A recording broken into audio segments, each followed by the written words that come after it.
Jonah, minor prophet. The prophet Jonah is the earliest of the writing prophets to appear in the biblical narrative. He served during the reigns of Jeroboam II in the northern kingdom and Uzziah in the southern kingdom. Although he was active in prophesying to the northern kingdom of Israel, his book deals exclusively with his assignment from God to preach to a foreign nation that he despised, Assyria.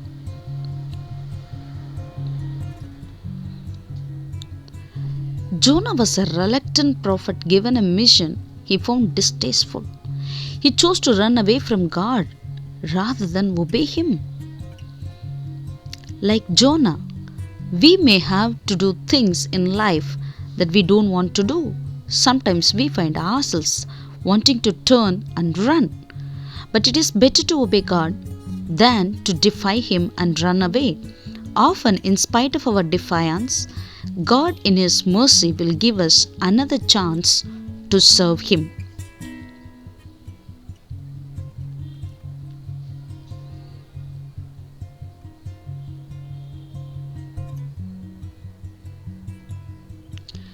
Jonah may have been a member of the company of prophets mentioned in connection with Elisha's ministry.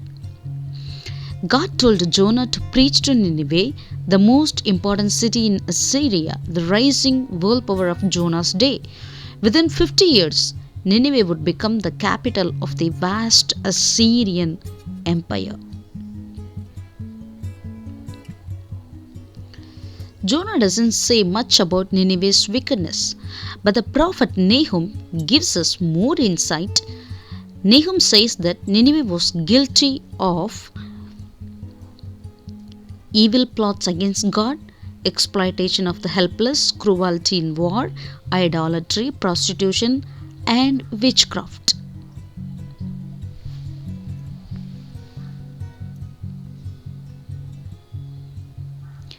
God told Jonah to go to Nineveh, about 500 miles northeast of Israel, to warn of judgment and to declare that the people could receive mercy and forgiveness if they repented. Nineveh was a powerful and wicked city.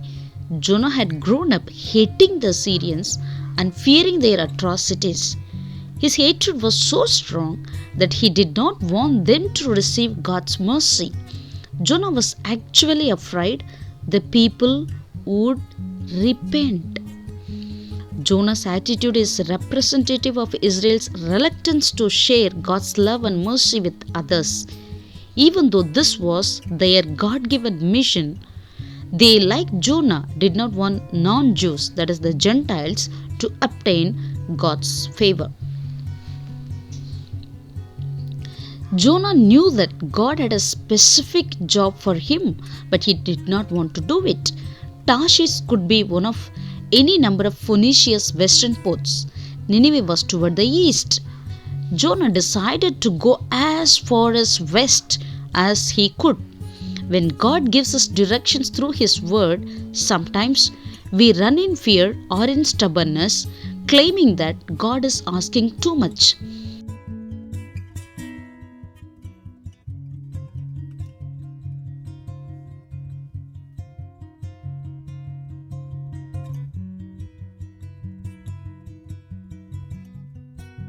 But running got him into the worst trouble. In the end, Jonah understood that it is best to do what God asks in the first place. But by then, he had paid the price.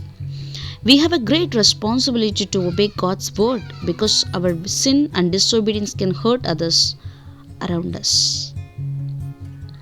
The absence of guilt isn't always a barometer of whether we are doing right. Because we can deny reality, we cannot measure obedience by our feelings. Instead, we must compare what we do with God's standards for living.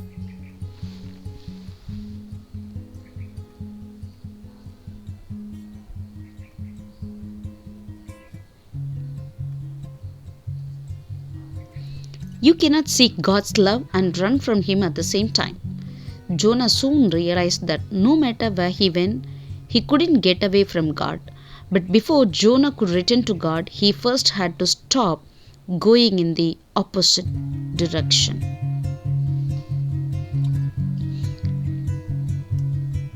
What has God told you to do? If you want more of God's love and power, you must be willing to carry out the responsibilities He gives you. You cannot say that you truly believe in God if you don't do what He says. God saved the people of Nineveh when they responded to Jonah's preaching. God answers the prayers of those who call upon Him.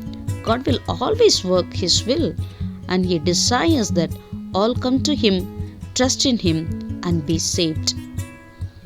We can be saved if we heed God's warnings to us through His word.